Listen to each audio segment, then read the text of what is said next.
Hello, this is the Bible History School. This is the 57th session of Revelation and World History. At our Bible History School, we are serializing Revelation and World History in 12 chapters. As of last time, we have completed lectures from chapter 1 to chapter 7. This video is a collection of the entire video from chapter 7, sections 1 to 9 of Revelation and World History. Provided by the Bible History School. If you subscribe and set up notifications, you can continue listening to the lecture, Revelation and World History.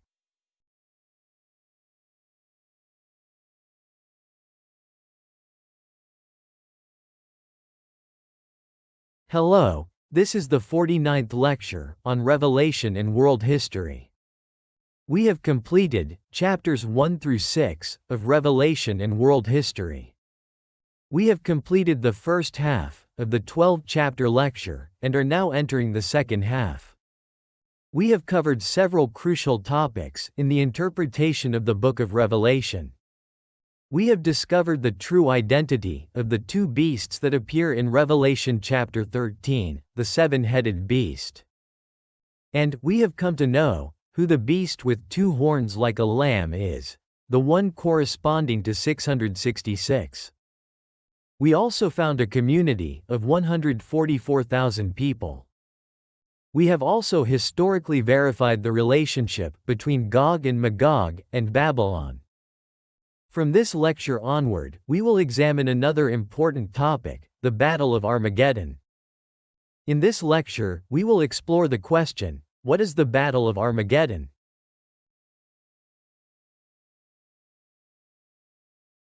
Revelation and World History, Chapter 7, The Battle of Armageddon. Section 1, What is the Battle of Armageddon? Among the various issues and topics addressed in the interpretation of the book of Revelation, the one that interests the general public, not theologians, is the Battle of Armageddon. Until the two beasts are revealed, their true nature remains unknown. And theologians often debate the millennial kingdom.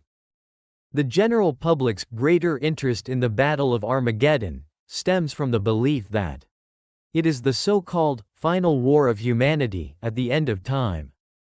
People generally believe that this war will involve 200 million soldiers, who will kill a third of humanity. Many churches also interpret and teach this way.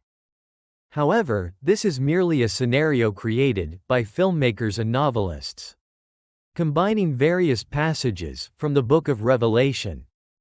Following the two world wars of the 20th century, many people have been saying that the next world war will be none other than the Battle of Armageddon.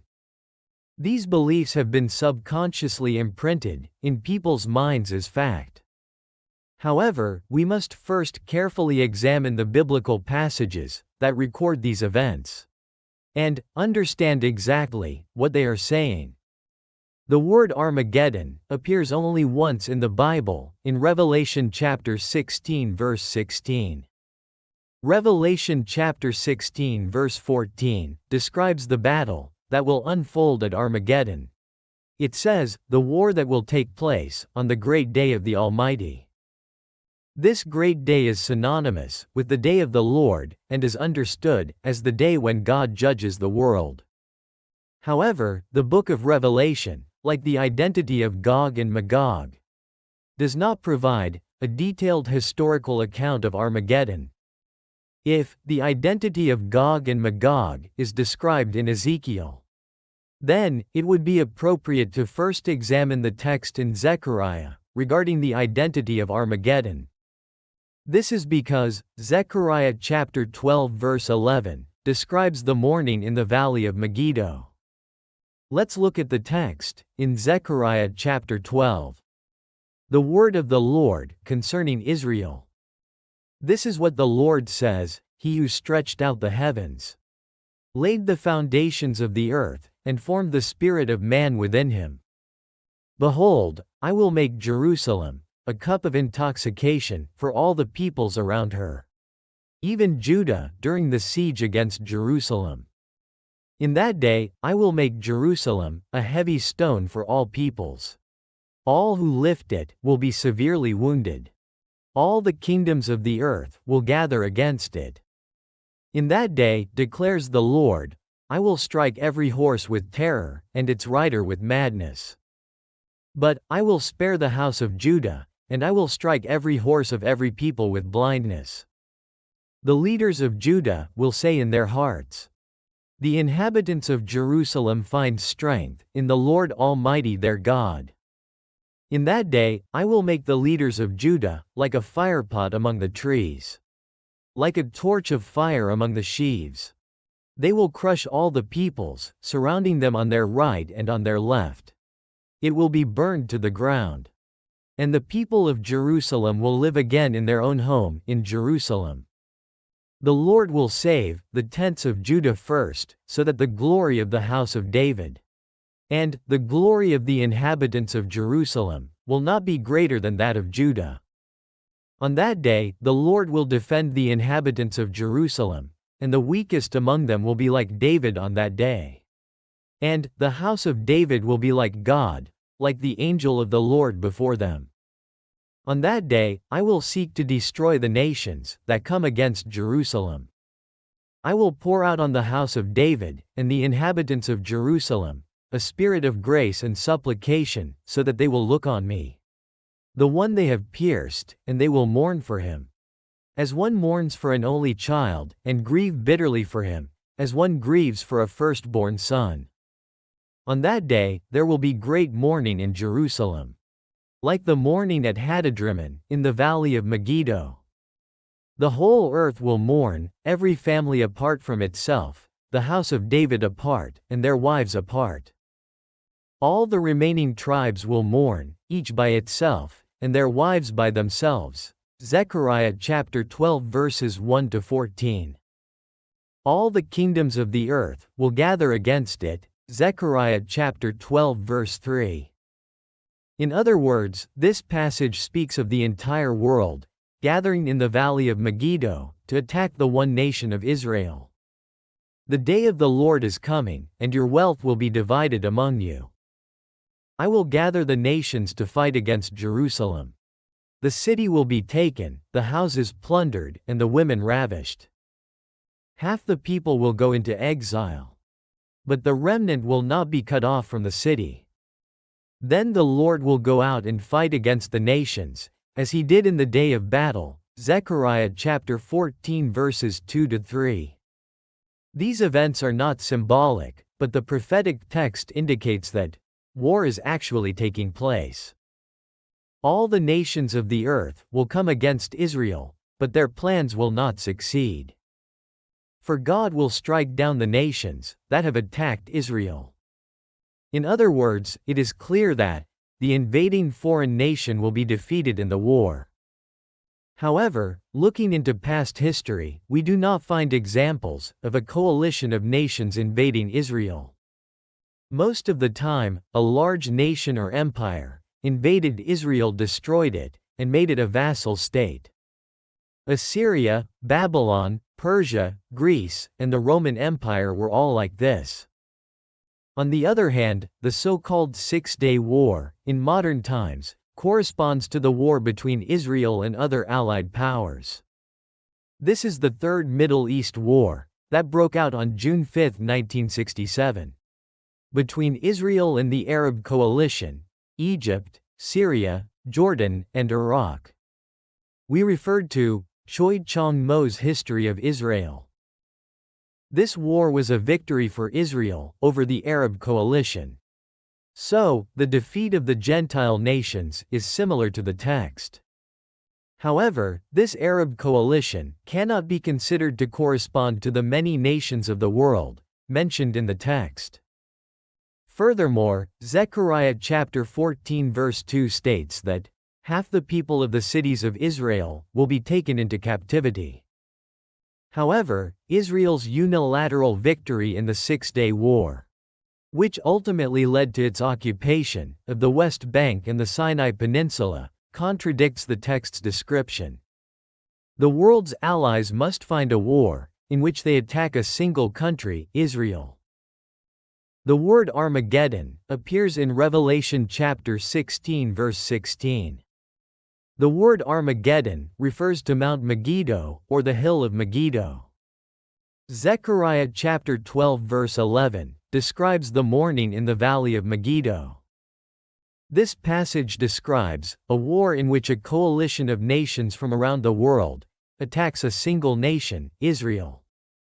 Therefore, looking for a war in which a world coalition attacks a country is a shortcut to getting closer to the reality of the War of Armageddon. In the next lecture, we will explore Chapter 7 Section 2, World War II, in Revelation and World History. It was the Bible History School. If you subscribe and set up notifications, you can continue listening to the lectures on Revelation and World History.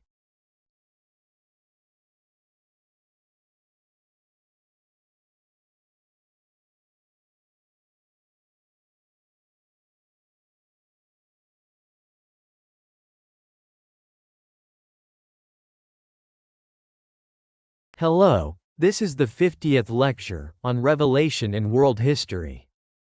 We have completed chapters 1 through 6 of Revelation and World History. We have completed the first half of the 12-chapter lecture and are now entering the second half. We have covered several crucial topics in the interpretation of the book of Revelation. We have discovered the true identity of the two beasts that appear in Revelation chapter 13, the seven-headed beast. And we have come to know who the beast with two horns like a lamb is, the one corresponding to 666. We also found a community of 144,000 people. We have also historically verified the relationship between Gog and Magog and Babylon. From this lecture onward, we will examine another important topic, the Battle of Armageddon. In this lecture, we will explore World War II and the Battle of Armageddon.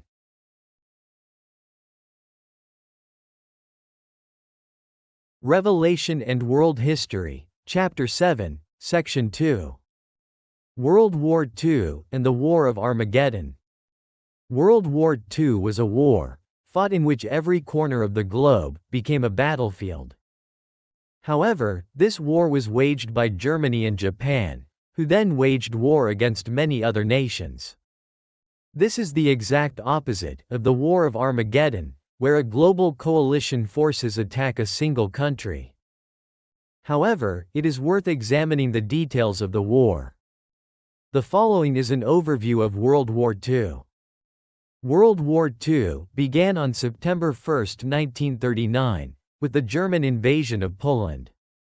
On August 15, 1945, Japan declared its unconditional surrender to the Allied forces, led by the United States, marking the end of the war. 61 countries, home to 80% of the world's population, participated in the war. Military operations were conducted on the territories of 40 countries. During the war, 110 million troops were mobilized, and more than 50 million died.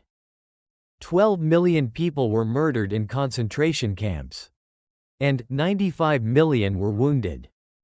405,000 American citizens and 375,000 British citizens died, with 20 million casualties in the Soviet Union alone.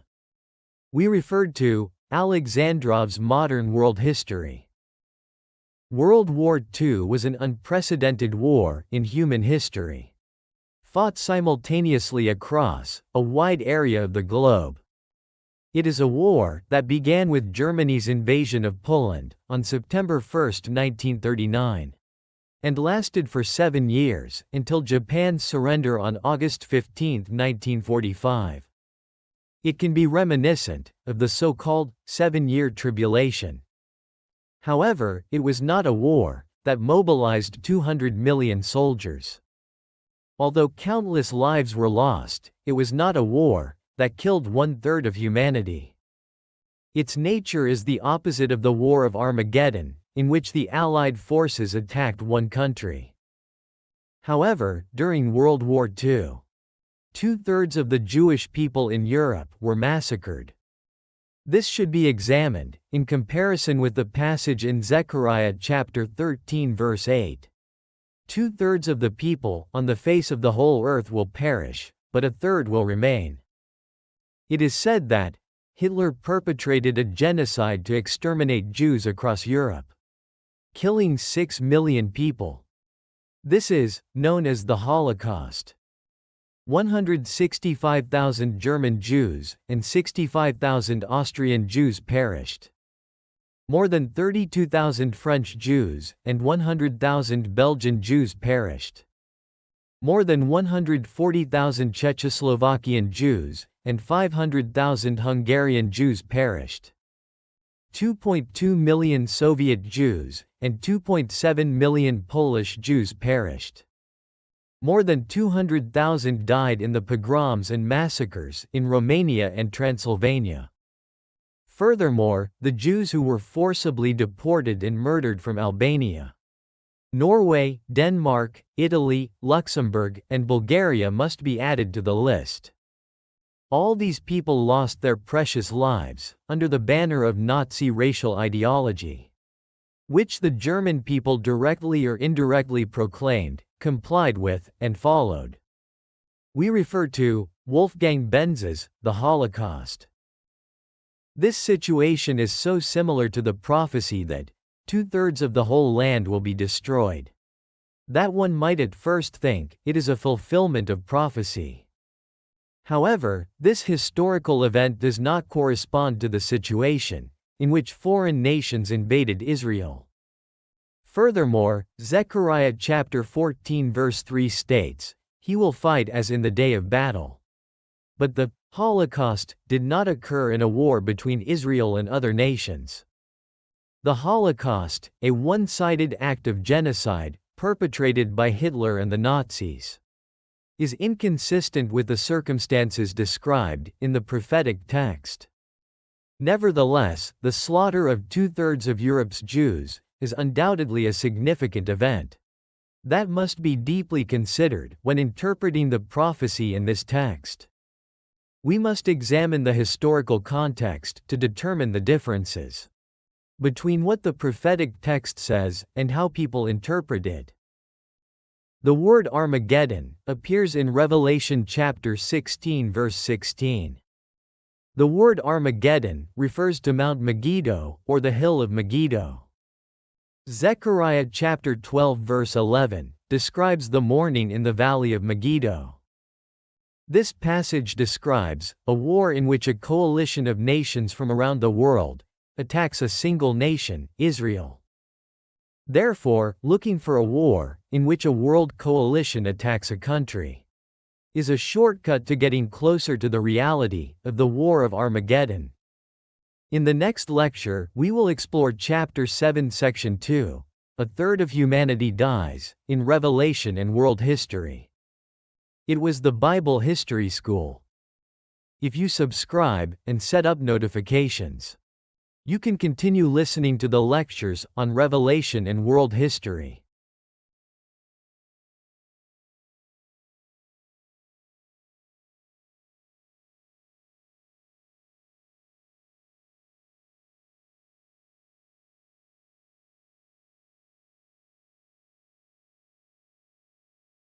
Hello, this is the 51st lecture on Revelation and World History. We have completed chapters 1 through 6 of Revelation and World History. We have completed the first half of the 12-chapter lecture and are now entering the second half. We have covered several crucial topics in the interpretation of the book of Revelation. We have discovered the true identity of the two beasts that appear in Revelation chapter 13, the seven-headed beast. And we have come to know who the beast with two horns like a lamb is, the one corresponding to 666. We also found a community of 144,000 people. We have also historically verified the relationship between Gog and Magog and Babylon. We are now examining another important topic, the Battle of Armageddon. In this lecture, we will explore, a third of humanity will die.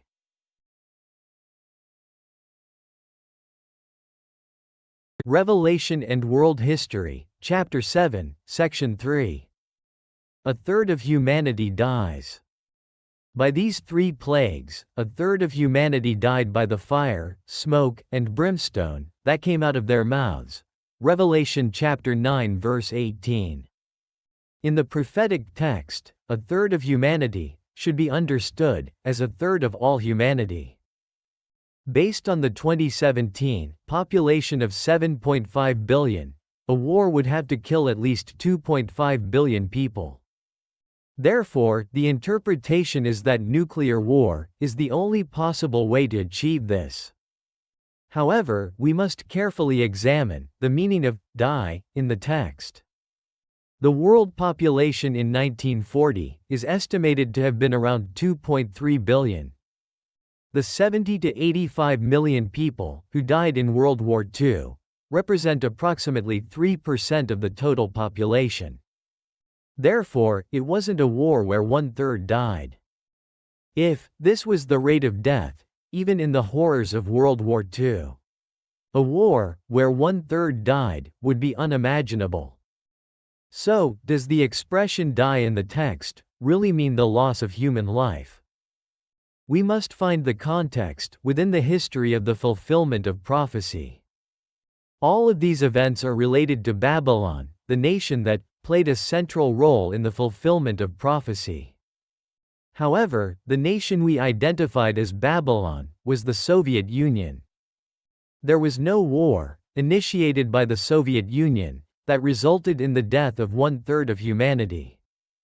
Furthermore, the Soviet Union suffered the greatest number of casualties during World War II, with approximately 27 million deaths estimated by the Russian Academy of Sciences.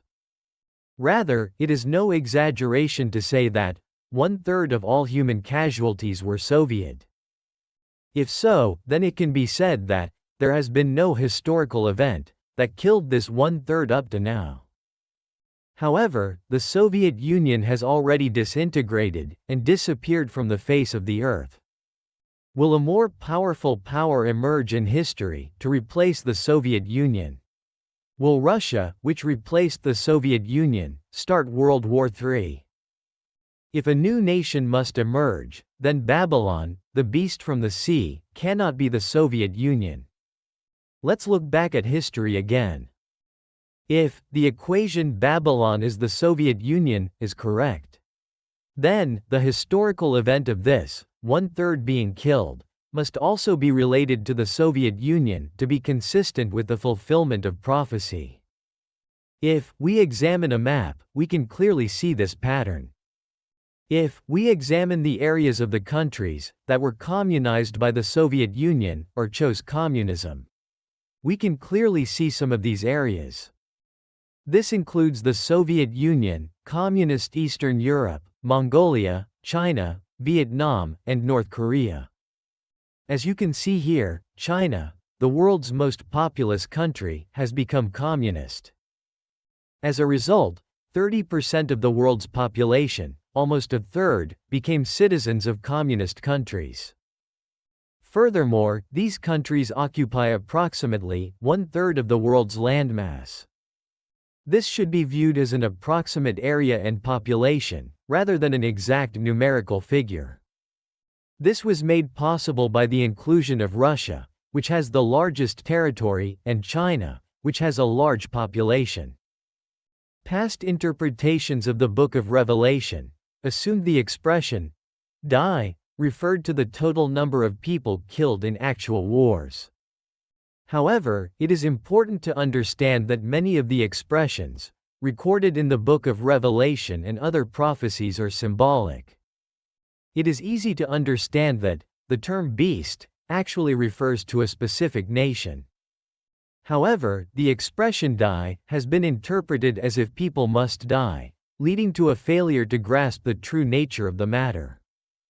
The 1/3 of the world's people killed mentioned in the text do not refer to those who died in actual war, but rather to those who fall under the rule or influence of the scarlet beast. Let's examine the text in chapter 8 of the book of Revelation. The first angel sounded his trumpet, and there followed hail and fire mixed with blood, which were thrown down on the earth.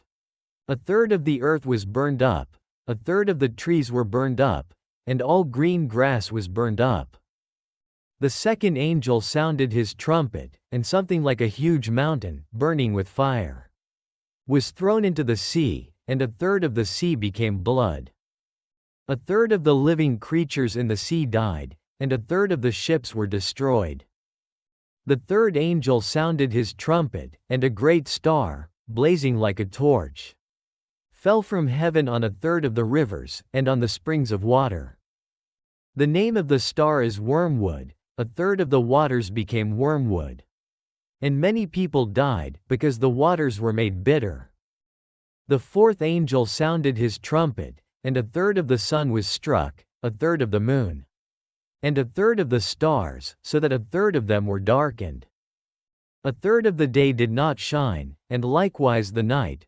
Revelation chapter 8 verses 7 to 12. The text describes a catastrophe that would destroy celestial bodies throughout the universe. If it were to be literally fulfilled, then when it says, stars fall from the sky, a comet or asteroid would actually have to strike Earth, causing a catastrophe in the natural ecosystem. The phrase, 1/3 of humanity will die, is also part of the same sentence as the cosmic catastrophe in the text. Furthermore, war is described as occurring, not only in the natural world, but also in the heavenly world where angels reside. However, as in the war between Michael and the dragon, in Revelation chapter 12 verse 7, events occurring in heaven cannot be observed with the human eye. What people can understand is that they all occur in human society. The text describes events as occurring in both the universe and heaven. However, we must understand that these events are events that take place in the history of this world, in order to understand the true nature of the prophecy. Assyria will fall by the sword, but not by human sword. It will be devoured by the sword, but not by human sword. It will flee before the sword, and its men will be put to forced labor. Isaiah chapter 31 verse 8.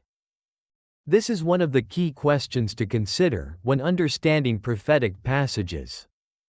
Falling by the sword means war or death by the sword of an invader.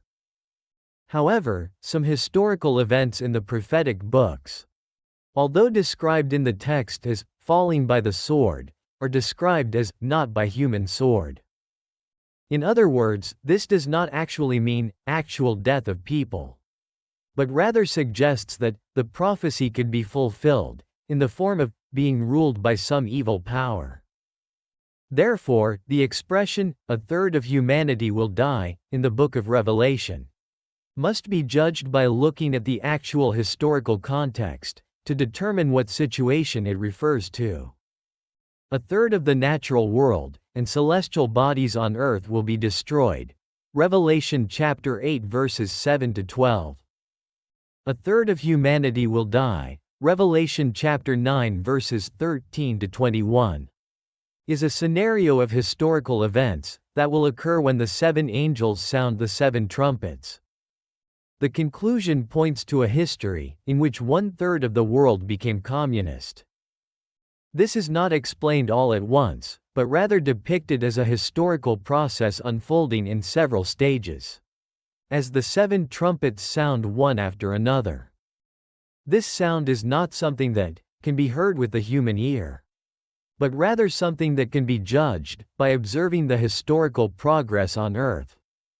This is because all of this history was not accomplished all at once, but in stages over a long period of time.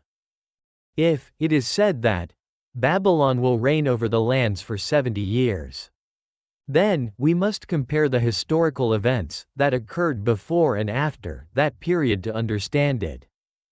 The Russian Revolution of 1917 ushered in the Soviet regime, and the Soviet Union was established in 1922.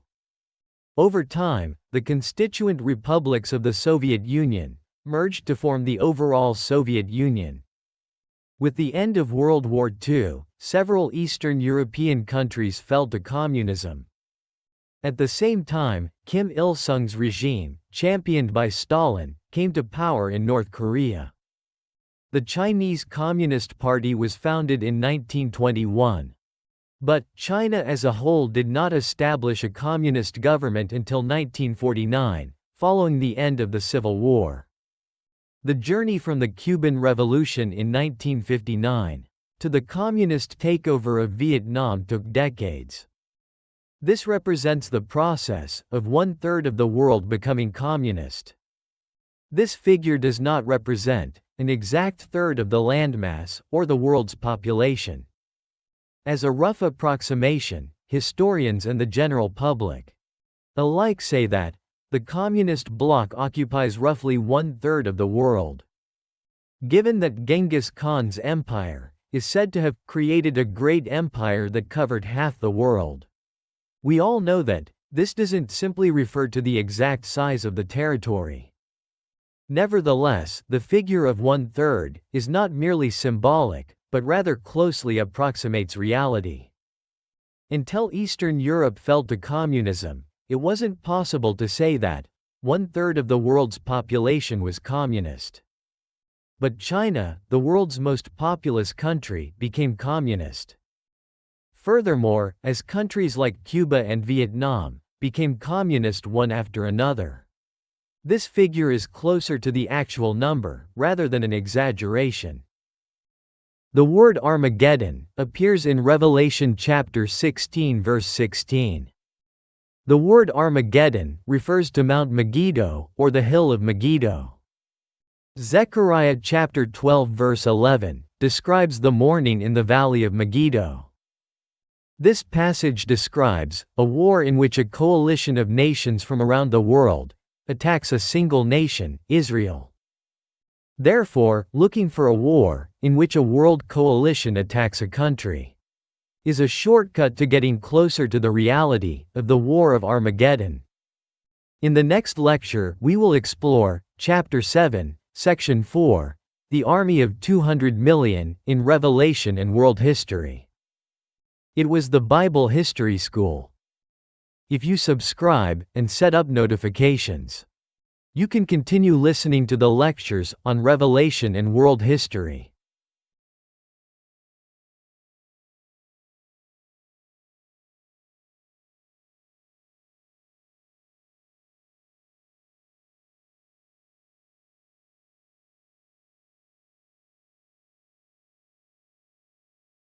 Hello, this is the 52nd lecture on Revelation and world history.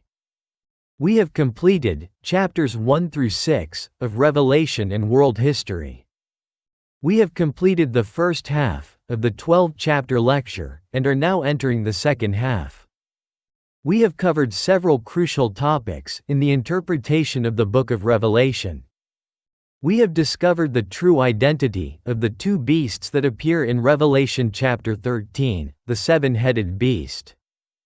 And we have come to know who the beast with two horns like a lamb is, the one corresponding to 666.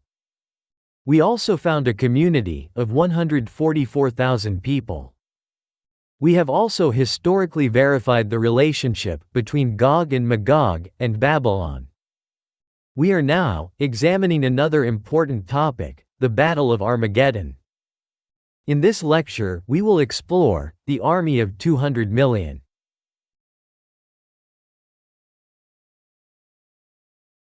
Revelation and World History, Chapter 7, Section 4. An Army of 200 Million. The four angels were released, prepared for the hour, day, month, and year, to kill a third of humanity. The number of the army is 200 million, and I have heard their number. Revelation chapter 9 verses 15 to 16. 20,000 times 10,000, that is, the number 200 million. It means, an army of 200 million will be mobilized to kill a third of humanity. Never in human history has an army of 200 million been mobilized to fight in a war. In the previous lecture, we interpreted the expression, a third of humanity will die, to refer to a situation where 1/3 of the world's population has become citizens of a communist country. If so, it's clear that the army of 200 million is also related to the context in which this history unfolded. So, we need to find the number 200 million in this history. Let's revisit the process by which 1/3 of humanity became communist. In 1917, Russia became communist first, and in 1922, the Soviet Union was formed by Stalin. Over the years, other republics were annexed, completing the Soviet Union, consisting of 15 republics. Then, with the end of World War II, Eastern Europe and North Korea fell to communism. By 1949, even China, a populous nation, fell to communism. Cuba and Vietnam fell to communism even later. The number of lands and people occupied by communists has reached close to 1/3 of the entire Earth.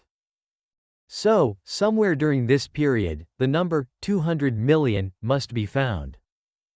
That is the total population of the Soviet Union when it was completed with 15 republics.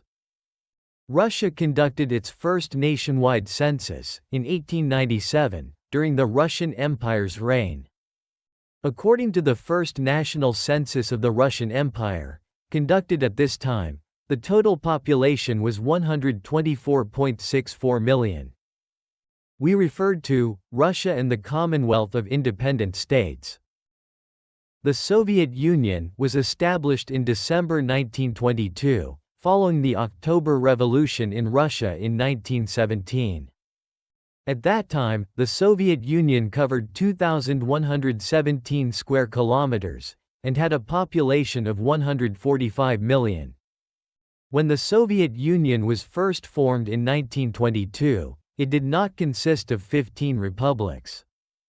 The 4 republics of Russia, Ukraine, Belarus, and the Transcaucasian Republic came together to form the Union of Soviet Socialist Republics.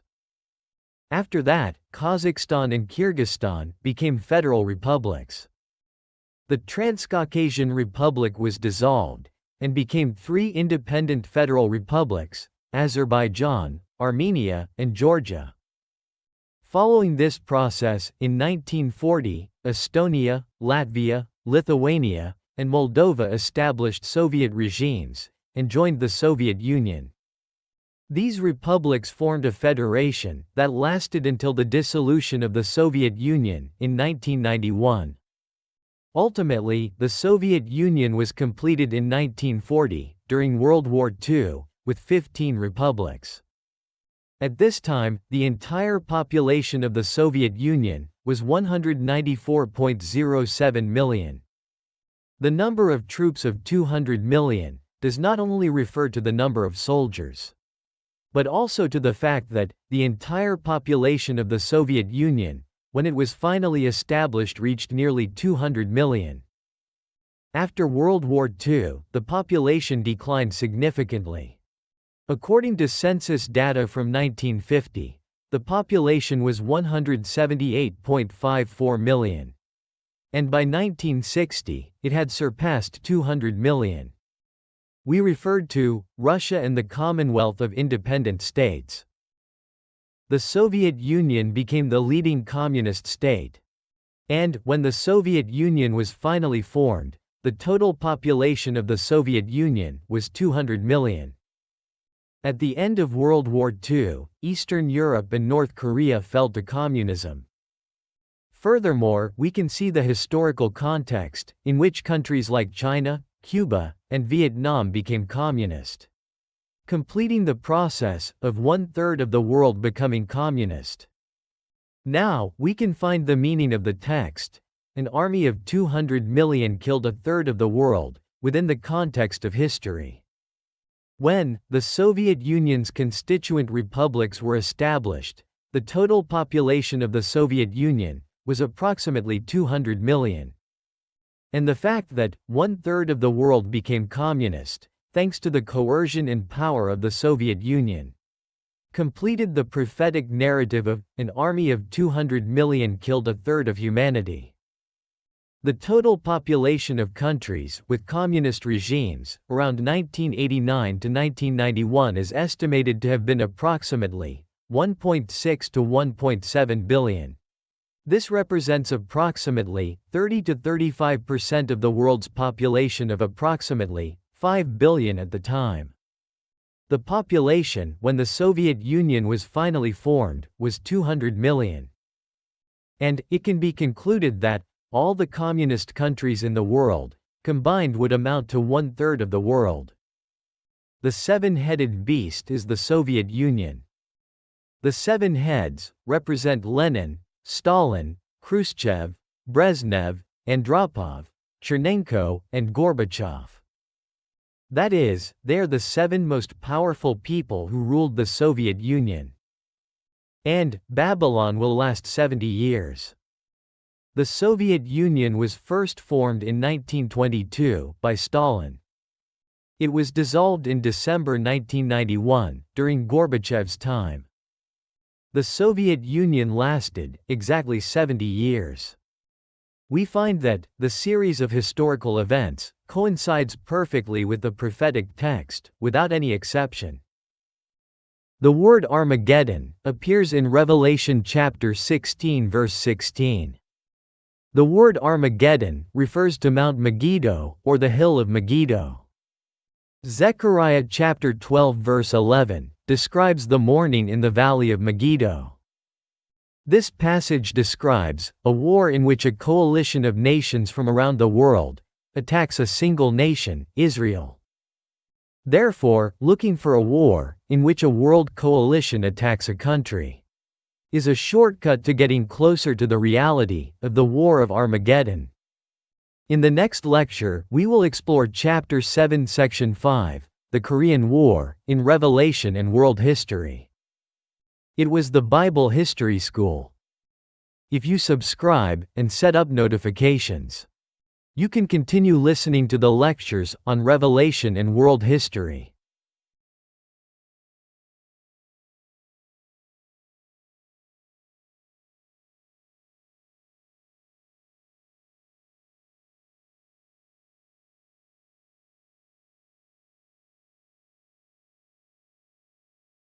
Hello, this is the 53rd lecture on Revelation and World History.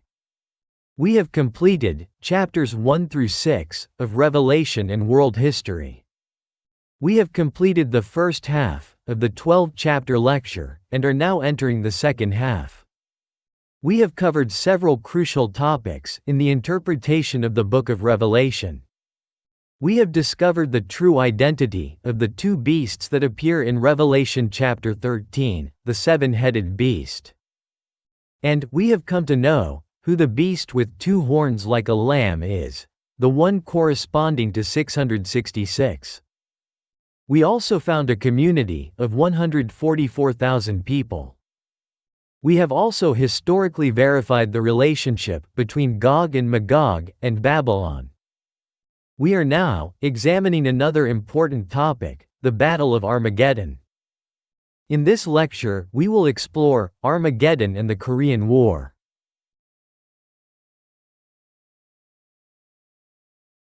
Revelation and World History, Chapter 7, Section 5. The War of Armageddon and the Korean War. The War of Armageddon is a war in which many nations of the world attack one nation, Israel. World War II was a war initiated by Germany and Japan and fought across the globe. Therefore, it unfolded in a manner diametrically opposed to the description of the War of Armageddon. After the end of World War II, many countries became communist. Therefore, it can be said that this war played a decisive role in making 1/3 of the world a communist country. However, World War II is not the War of Armageddon. The War of Armageddon is a war in which the world attacks a single nation. What is clear is that this war is also closely related to Babylon, and occurred during the Babylonian Empire's existence. If Babylon is the Soviet Union, we must look for it in the history related to the Soviet Union. Revelation chapter 16 presents a scene from the unfolding history of the seven angels, pouring out their seven bowls on the earth. The sixth of the seven angels begins by gathering the kings to Armageddon, as he pours out his bowl. And, when the seventh angel pours out his bowl, Babylon falls. Considering the progression of history depicted in the text, the War of Armageddon appears to have occurred during the existence of Babylon. If so, we need to find a war during the Soviet Union's existence in which several countries attacked a specific country. That war is the Korean War. While all eyes of those interpreting the Bible were turned to Palestine, the real history unfolded in the Korean Peninsula, in Far East Asia. The UN is an international organization, established immediately after World War II, for the purpose of maintaining international peace and security. The Korean War was the war in which the United Nations forces directly participated in the name of the UN.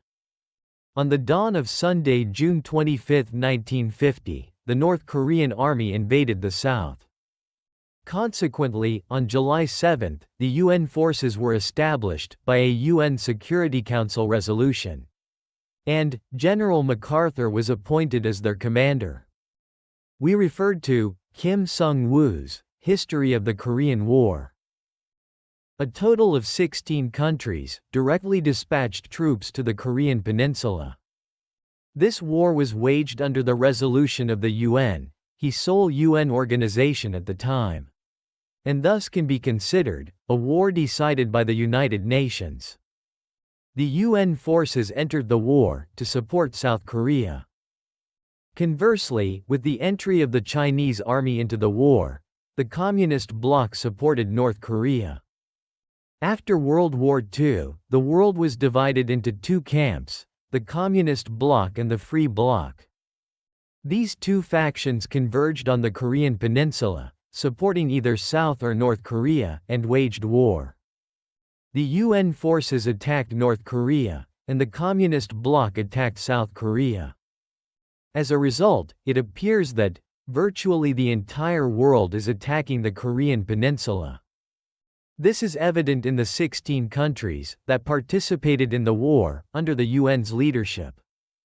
These included the United States, the United Kingdom, Canada, Thailand, France, Australia, Turkey, Greece, the Netherlands, New Zealand, Ethiopia, Colombia, the Philippines, South Africa, Belgium, and Luxembourg.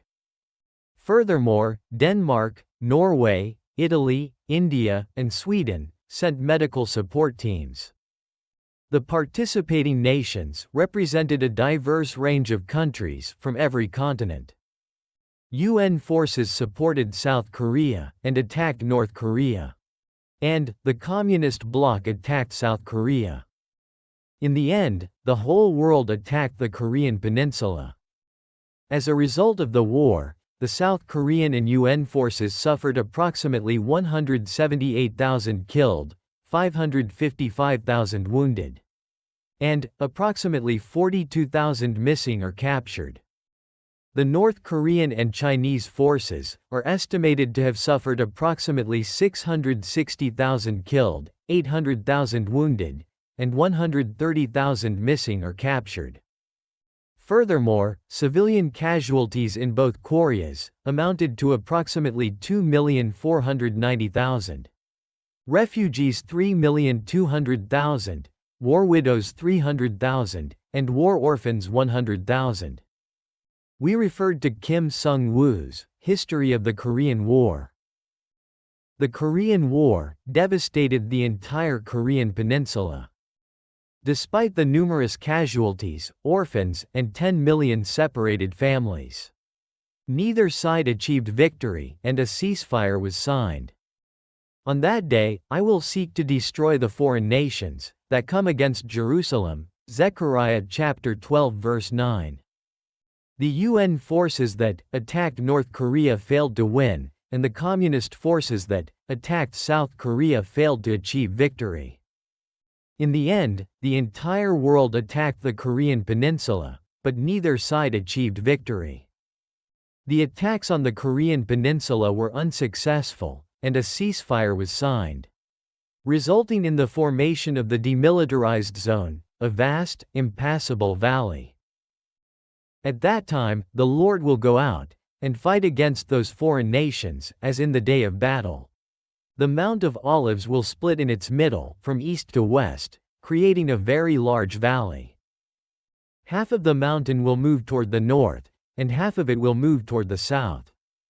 You will flee to the valley of the mountains, as you fled from the earthquake in the days of Uzziah, king of Judah. Zechariah chapter 14 verses 3-5. After World War II, Germany, a war criminal nation, was divided into East and West. On the other hand, the Korean Peninsula, which was a Japanese colony, was divided into South and North. At that time, the evacuation incident will occur. This prophecy is mentioned again in the Gospels. Let's look at Matthew chapter 24. Therefore, when you see the abomination of desolation, spoken of through the prophet Daniel, standing in the holy place, let the reader understand. Then let those who are in Judea flee to the mountains. Let no one on the housetop go down to take anything out of his house. Let no one in the field turn back to take his cloak. Woe to those who are pregnant and nursing babies in those days. Pray that your flight from war will not be in the winter or on the Sabbath. For then there will be great tribulation, such as has not occurred since the beginning of the world until this time, no, nor will occur again. Matthew chapter 24 verses 15-21. Pray that your flight from war will not be in the winter or on the Sabbath.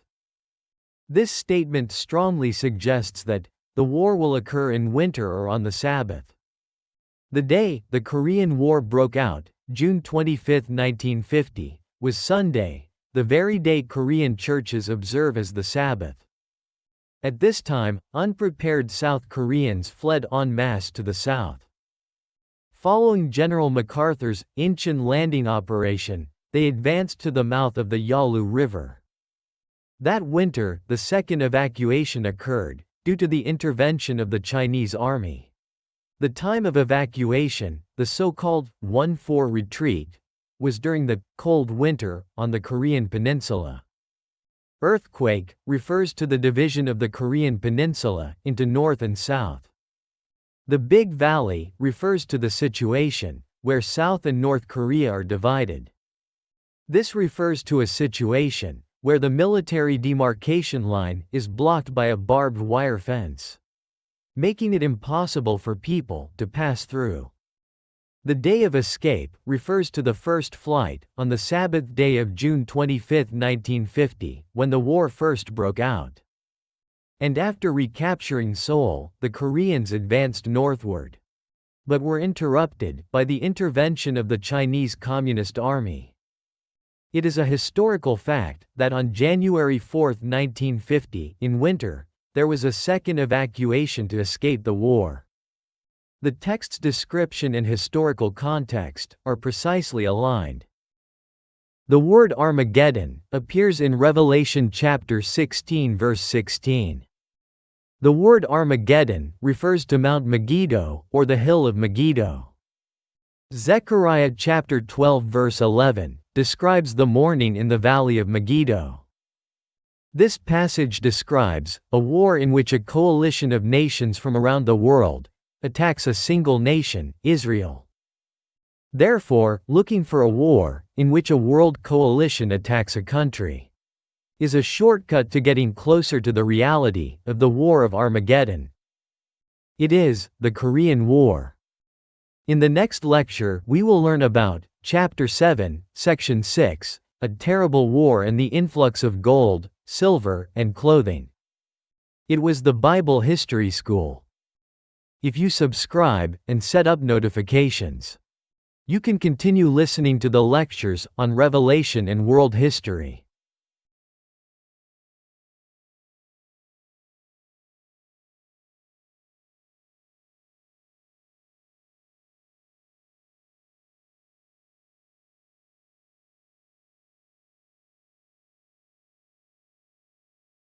Hello, this is the 54th lecture on Revelation and world history. We have completed chapters 1 through 6 of Revelation and world history. We have completed the first half of the 12-chapter lecture and are now entering the second half. We have covered several crucial topics in the interpretation of the book of Revelation. We have discovered the true identity of the two beasts that appear in Revelation chapter 13, the seven-headed beast.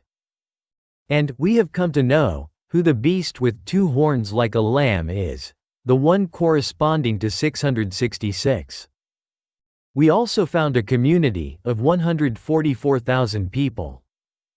We have also historically verified the relationship between Gog and Magog and Babylon. We are now examining another important topic, the Battle of Armageddon. In this lecture, we will explore the disastrous war and the influx of gold, silver, and clothing.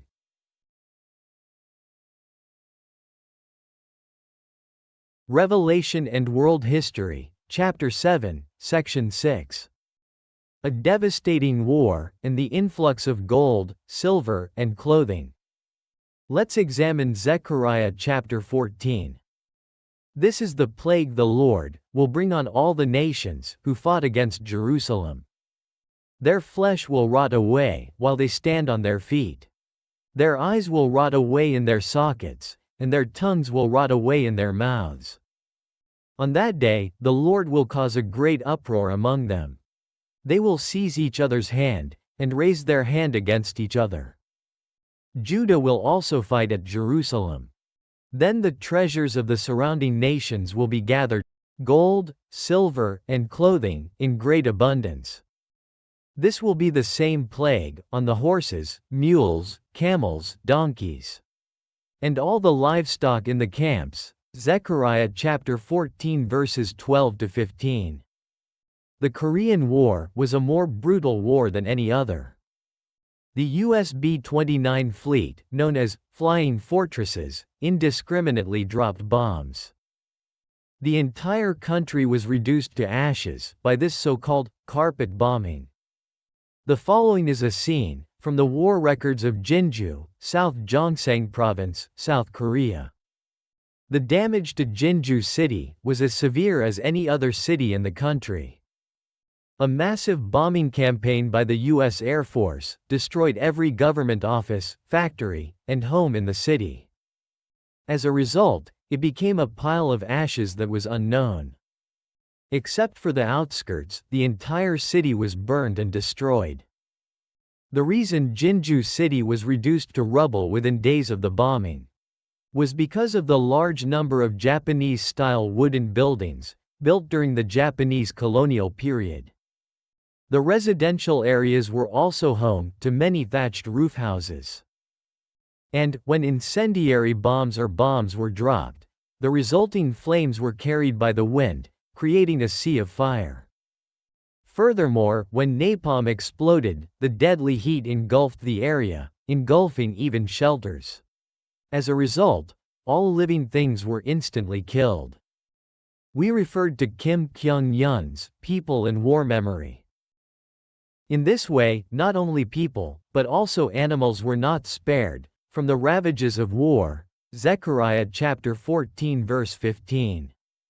One person testified, a cow was dragged out of its home, and its intestines were exposed after being hit by a bullet. Furthermore, livestock from farms, including chickens, dogs, pigs, and cows, were conscripted and provided as food for the soldiers. We referred to Kim Kyung-yun's People and War Memory. Also, during the Korean War, the country was divided into South and North, left and right ideologies. And the massacres committed by both sides were very brutal. The retreating People's Army, running out of ammunition, stabbed right-wing figures to death with pickaxes and shovels. And even doused detention cells with gasoline and set them ablaze. After the People's Army passed, those suspected of being collaborators were subjected to harsh retaliation and punishment. Unarmed civilians often resorted to brutal retaliation, inflicting brutal wounds on their opponents with spears, shovels, pickaxes, axes, and stones. The most brutal methods of violence and massacre were employed, including driving pine stakes as long as a foot into the stomachs of the dead. Things unthinkable even to animals were committed. Witnesses testify that the perpetrators had no sense of humanity, let alone a sense of fellow countrymen. We referred to Kim Dong-chun's War and Society. There were also organized massacres carried out in the name of operations. A prime example is the civilian massacre in Nogun-ri, Yeongdong County, perpetrated by the U.S. military. In particular, the bombing of Iksan City by a U.S. Air Force B-29 on July 11, 1950, occurred just days after the outbreak of the war. This bombing occurred in a time when the civilian population had not yet felt the impact of the war. Regarding this, Joseph Goodin stated, "The North Korean People's Army's tactics of using civilians as shields led our soldiers to engage in extremely barbaric acts." He also pointed out that they scorched villages where they suspected the enemy was hiding, and opened fire on refugees suspected to contain North Korean soldiers. Meanwhile, the South Korean military also committed the Kuchong massacre. Around 1,500 civilians were killed in the Scorched Earth operation of the 9th Regiment of the South Korean Army in the massacre. On the eastern side of Mount Jiri in South Gyeongsang Province, innocent civilians were brutally massacred on the mere suspicion that they might aid communist guerrillas. We referred to Kim Dong-chun's War and Society. Christians were also not spared from the massacres caused by ideological conflict between the left and right. In the summer of 1950, many missionaries and Korean church workers, who had not fled but remained in their mission, were arrested and abducted by the North Korean People's Army. Also, at the Yawil Church and Yeomsan Church in Yeonkwang-gun, and the Byongchon Church in Nonsan, dozens of Christians were massacred by leftists. Sinchon in Hwanghae Province suffered the largest number of massacres during the war. Anti-communists and communists, including Christians, committed massacres, killing each other as the tide of war turned. We referred to the history of Korean Christianity of the Korean Christian History Association. Meanwhile, infectious diseases were rampant across such a wide area that it was suspected that germ warfare was being carried out by the U.S. military. Zechariah chapter 14 verse 12. We referred to Park Tae-gyun's Korean War. Thus, the Korean War was a brutal war without parallel in world history. At that time, the treasures of the nations around will be gathered together, gold, silver, and clothing, in great abundance. Zechariah chapter 14 verse 14. In 1954, MacArthur said at a seminar, "Korea has saved us." Cummings pointed out that, if the New Deal was the catalyst for America's first national revival in this century, the Korean War was the catalyst for its second. Meanwhile, former Japanese Prime Minister Shigeru Yoshida also called the Korean War a gift from God. Japan's post-war revival was possible because of the gift of the Korean War. We referred to Kim Dong-chun's War and Society. Although Japan was defeated in the Pacific War, the Korean Peninsula faced the tragic reality of division into North and South as a result of the Japanese colonial period. However, Japan, a war criminal nation, was able to rebuild its economy, which had been devastated by the war, thanks to the Korean War special effects. The Korean Peninsula was divided due to Japan's invasion, which led to the Korean War. The text in Zechariah chapter 14 verse 14 says that, because of the war, gold and silver treasures will come to Israel from foreign nations. However, this does not refer to spoils of war. It refers to the fact that a large amount of aid goods arrived in war-torn Korea. It is important to note that clothes will be gathered in great abundance. American aid came in the form of goods, not cash. Once a certain amount of aid was determined, goods equivalent to that amount were purchased and delivered to the recipient country. Therefore, the United States implemented a unique policy called Buy American.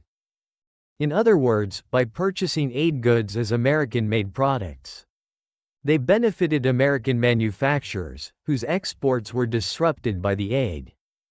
The Buy American policy was not always followed in the case of aid to Korea. Japanese goods were also purchased through public bidding to aid the Japanese economy. The Korean government sold aid goods to the public and used the proceeds for its budget.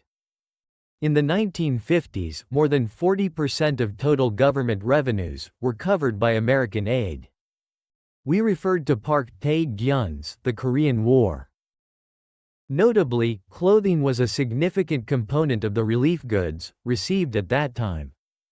Immediately following liberation from Japanese colonial rule in 1945, amidst material shortages, government offices distributed U.S. military relief supplies, such as uniforms and boots, acquired from the U.S. military government in Korea. Sometimes, dyeing was used to distinguish between rationed and military items.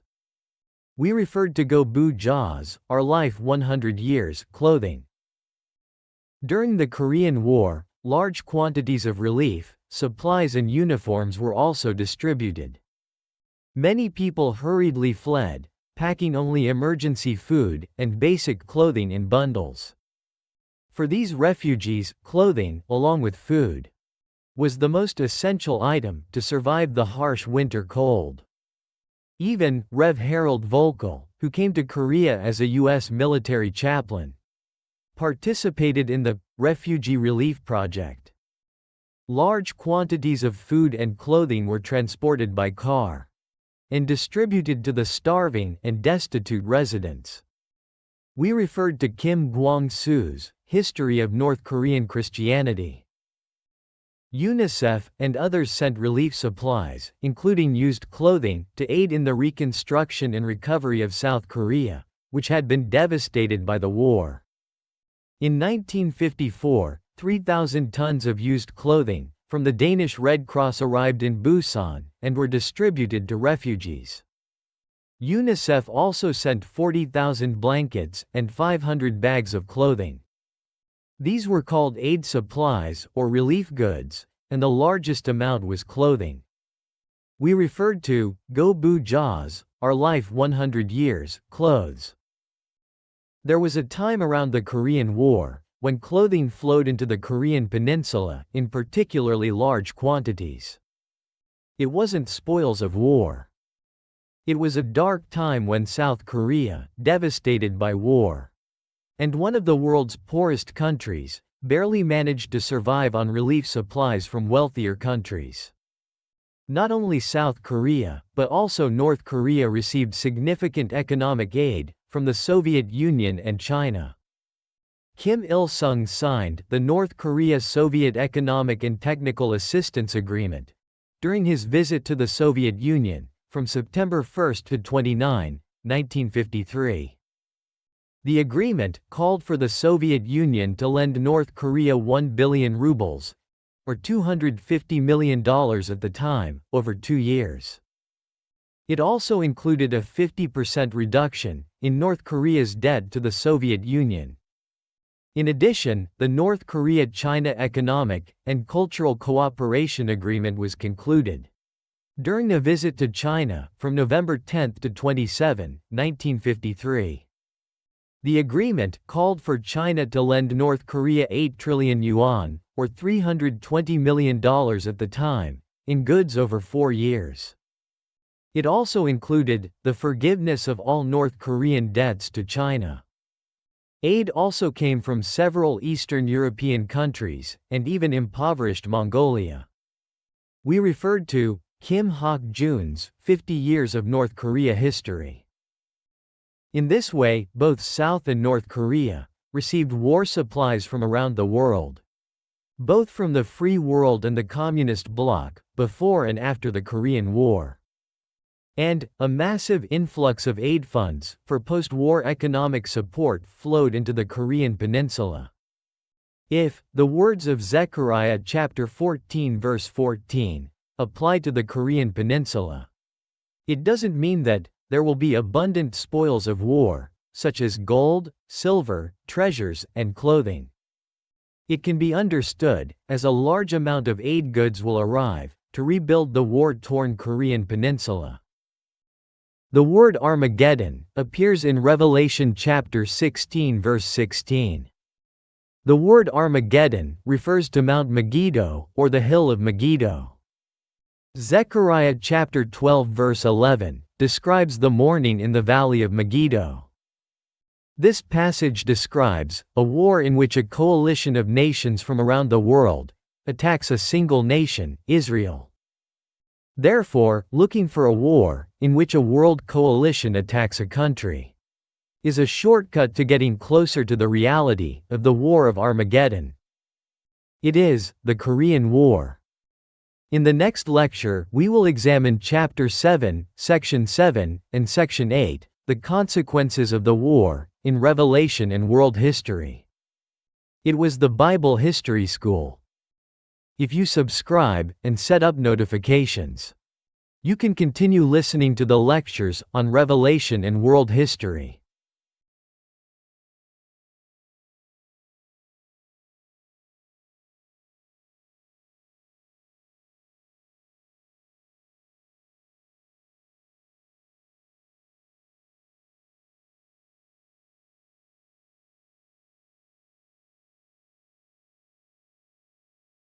Hello, this is the 55th lecture on Revelation and world history. We have completed chapters 1 through 6 of Revelation and world history. We have completed the first half of the 12-chapter lecture and are now entering the second half. We have covered several crucial topics in the interpretation of the book of Revelation. We have discovered the true identity of the two beasts that appear in Revelation chapter 13, the seven-headed beast. And we have come to know who the beast with two horns like a lamb is, the one corresponding to 666. We also found a community of 144,000 people. We have also historically verified the relationship between Gog and Magog and Babylon. We are now examining another important topic, the Battle of Armageddon. In this lecture, we will examine the remnant among the Gentile nations and the consequences of the war. Revelation and World History, Chapter 7, Section 7. The remnant of the Gentile nations. The remnant of the Gentile nations, who came against Jerusalem, will go up year by year to worship the King, the Lord Almighty, and to celebrate the Feast of Tabernacles, Zechariah chapter 14 verse 16. Celebrating the Feast of Tabernacles refers to observing the feasts recorded in the Bible, signifying a nation with faith in God. This nation is not Israel, but a remnant of those who attacked Israel. That is, a nation that left part of its army in Israel. Foreign countries that came to attack Jerusalem refers to countries that fought together in the Korean War and whose troops remain on the Korean Peninsula. The only country that does that is the United States. The United States, unlike the Roman Empire or Imperial Russia, did not declare Christianity as its state religion. However, the majority of Americans are Christians. According to 1995 statistics, 86% of the population identified as Christian at the time. We referred to the entry on American religion in the Pascal's World Encyclopedia. While the number of Christians in the United States has reportedly declined somewhat since then. However, the reality is that it is difficult to become President of the United States without being a Christian. When the President of the United States is inaugurated, he places his hand on the Bible and takes the oath. Therefore, it is no exaggeration to say that the United States is a de facto Christian nation. The United States was also the first country to send missionaries to spread Christianity on the Korean Peninsula. Since the end of the Korean War, the United States has been the only country to station troops on the Korean Peninsula. The United States, the country that observes the Feast of Tabernacles and the country that celebrates Thanksgiving, remained on the Korean Peninsula even after the end of the Korean War. Revelation and World History, Chapter 7, Section 8. The Consequences of War. Let's examine Zechariah, chapters 13 and 14. Thus says the Lord Almighty, Awake, O sword, against my shepherd, against the man who is my fellow. Strike the shepherd, and the sheep will be scattered, but I will lay my hand on the little ones. In all the land, says the Lord, 2/3 will perish, but 1/3 will be left there. I will bring 1/3 of them through the fire. I will refine them as silver is refined, and test them as gold is tested. The day of the Lord is coming, declares the Lord, when your spoil will be divided among you. I will gather the nations against Jerusalem, and they will fight against it. The city will be taken, the houses plundered, the women ravished. And half the city will go into exile, but the remnant will not be cut off from the city. Then the Lord will go out against the nations who fought in the day of battle. On that day, his feet will stand on the Mount of Olives, which is before Jerusalem on the east. The Mount of Olives will split in its middle from east to west, leaving a very large valley. Half of the mountain will move toward the north, and half toward the south. You will flee through the valley of the mountains, as you fled from the earthquake in the days of Uzziah king of Judah. Then the Lord my God will come, and all the saints will be with the Lord. Zechariah chapter 13 verse 7 to chapter 14 verse 5. Combining the books of Revelation and Zechariah, there are 3 tribulations that will befall humanity. First, 1/3 of people will die. Revelation chapter 9 verse 18. Second, 2/3 of the people will perish in all the land, and only 1/3 will remain. Zechariah chapter 13 verse 8. Third, half the city's inhabitants will be taken captive. Zechariah chapter 14 verse 2. These passages have already been explained in previous chapters. 1/3 will die refers to 1/3 of the people on earth falling under the rule of a communist state. And 2/3 will perish, and only 1/3 will remain, relates to the Korean Church. According to statistics from the Japanese colonial period, approximately 75% of the over 600,000 Christians were believers in the northwestern region. We referred to Kim Hung-soo's History of the North Korean Church After Liberation. The church in North Korea's northwestern region was so active in missionary work that it earned the nickname Jerusalem of the East.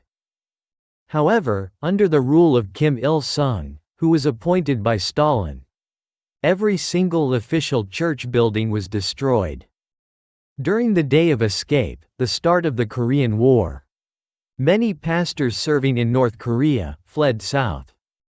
And, during the Hungnam evacuation operation. Many Christians in the Hamhung region fled aboard South Korean and U.S. warships. We referred to Kim Kwang-soo's History of North Korean Christianity. Since then, the believers who remained in North Korea have reached a point where they can no longer practice their faith freely. Finally, half the population of the city being captured refers to the situation in which half of the Korean peninsula fell under North Korean communist rule. The Mount of Olives splits in its middle from east to west, forming a vast valley. Half of the mountain shifted northward, and half southward, Zechariah chapter 14 verse 4. The Korean peninsula is split along its waist, from the eastern end to the western end. As a result, the demilitarized zone, a large valley where people cannot pass, is created. Thus, the situations described in the prophecies and the actual historical events unfolding are precisely aligned. The word Armageddon appears in Revelation chapter 16 verse 16. The word Armageddon refers to Mount Megiddo, or the Hill of Megiddo. Zechariah chapter 12 verse 11 describes the mourning in the valley of Megiddo. This passage describes a war in which a coalition of nations from around the world attacks a single nation, Israel. Therefore, looking for a war in which a world coalition attacks a country is a shortcut to getting closer to the reality of the War of Armageddon. It is the Korean War. In the next lecture, we will explore Chapter 7, Section 9, Mount Megiddo, the Valley of Megiddo, the Hill of Megiddo, in Revelation and World History. It was the Bible History School. If you subscribe and set up notifications, you can continue listening to the lectures on Revelation and World History.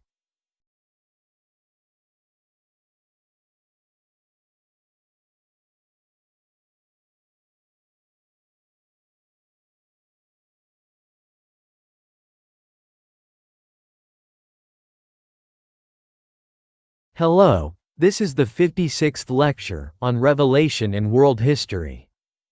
We have completed chapters 1 through 6 of Revelation and World History. We have completed the first half of the 12-chapter lecture and are now entering the second half. We have covered several crucial topics in the interpretation of the book of Revelation. We have discovered the true identity of the two beasts that appear in Revelation chapter 13, the seven-headed beast. And we have come to know who the beast with two horns like a lamb is, the one corresponding to 666. We also found a community of 144,000 people. We have also historically verified the relationship between Gog and Magog and Babylon. We are now examining another important topic, the Battle of Armageddon. In this lecture, we will explore Mount Megiddo, Valley of Megiddo, and Hill of Megiddo.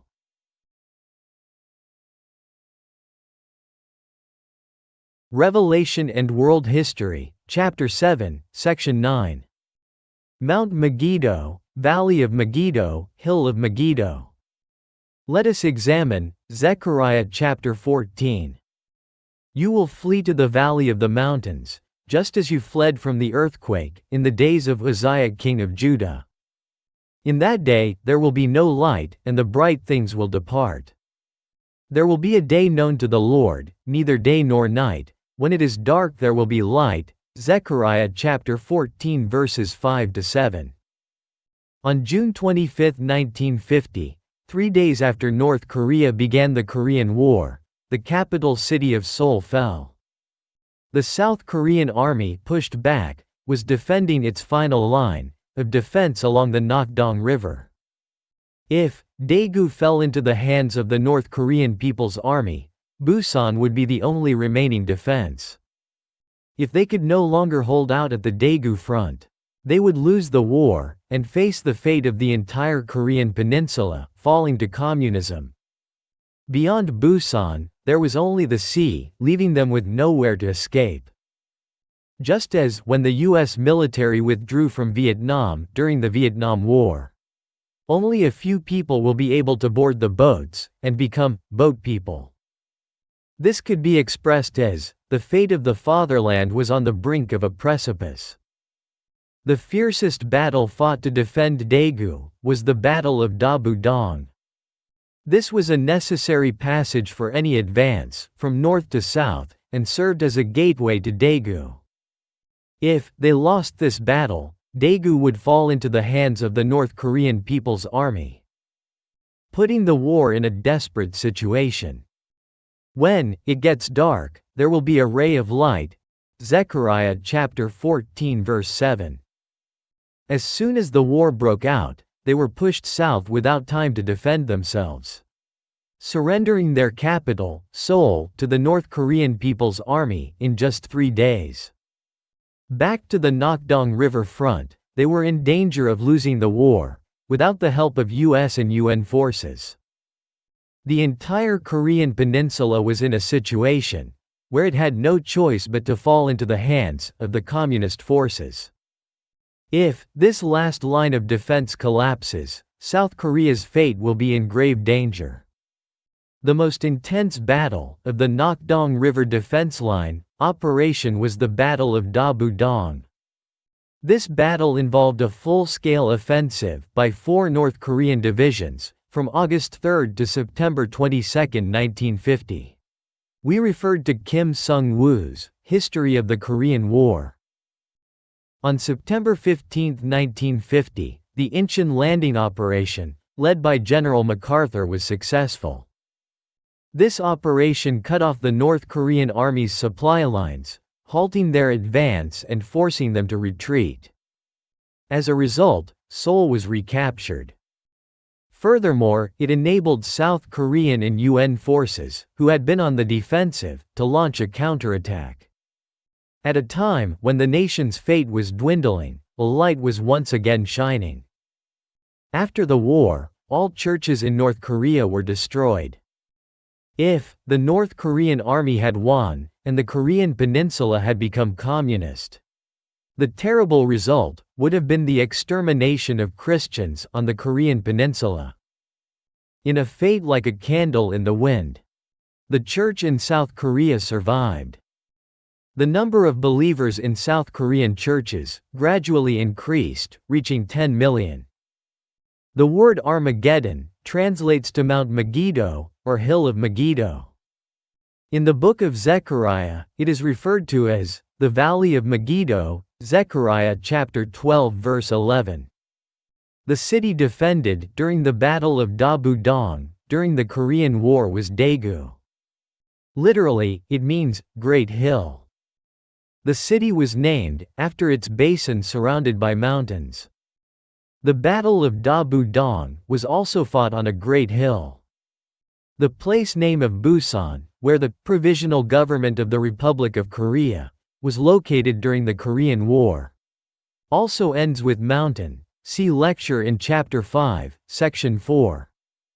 However, interpreting the entire book of prophecy, this war does not refer to a specific city or region, like Daegu or Busan. This clearly refers to the entire Korean peninsula. The Korean War was a war fought across the Korean peninsula, which the world's great powers had used as a passage valley. It was precisely the same as the Battle of Armageddon, described in the Bible. A war in which the whole world gathered to attack one nation. The Battle of Armageddon is closely related to Babylon, mentioned in the Book of Revelation. Babylon is the Soviet Union. The Korean War was waged by Kim Il-sung, who was promoted by Stalin. After World War II, the world was divided into the free world and the communist world. The United Nations, a global organization established after World War II, supported South Korea. And the Communist bloc supported North Korea. As a result, the entire world gathered on the Korean peninsula, attacking it and devastating the entire nation. It is also the only war fought by a global coalition, authorized by the United Nations, a global coalition organization. The U.S.-Afghan War, which broke out in 2001, was a war waged by the U.S. military and the NATO coalition. This was a case where the UN recognized the right of self-defense of an attacked nation. The Iraq War, which began in 2003, was unilaterally waged by the US and the UK, without UN approval. It would not be wrong to say that the Korean War was the only instance in which UN forces were recruited from all over the world, and every continent in the name of the UN, and directly fought a war. This is distinct from the UN peacekeeping forces deployed to conflict zones. Then, the Lord will fight, as he did in the day of battle. Zechariah chapter 14 verse 3. This was not a symbolic war, but a real war that could be recorded as the most horrific in human history. The city will be taken, the houses plundered, the women ravaged, and half the people will go into exile. Zechariah chapter 14 verse 2. The entire Korean peninsula was reduced to ashes by war. And the northern half of the Korean peninsula remains under North Korean communist rule to this day. Thus says the Lord, in all the land, 2/3 will perish, but 1/3 will be left. I will bring that 1/3 through the fire. I will refine it as silver is refined, and test it as gold is tested. Zechariah chapter 13 verses 8 to 9. Even amidst the oppression of the Japanese colonial period, the Korean church maintained its faith. Churches in North Korea flourished, so much so that it is said, at the time of liberation, 2/3 of the Korean church was in North Korea. However, the North Korean church was completely destroyed by the Kim Il-sung dictatorship. We referred to Kim Hung-soo's History of the North Korean Church after liberation. Fortunately, the Korean church was preserved, thanks to South Korean believers who survived the war, and North Korean believers who fled. After that, the church grew day by day, and the number of believers reached close to 10 million.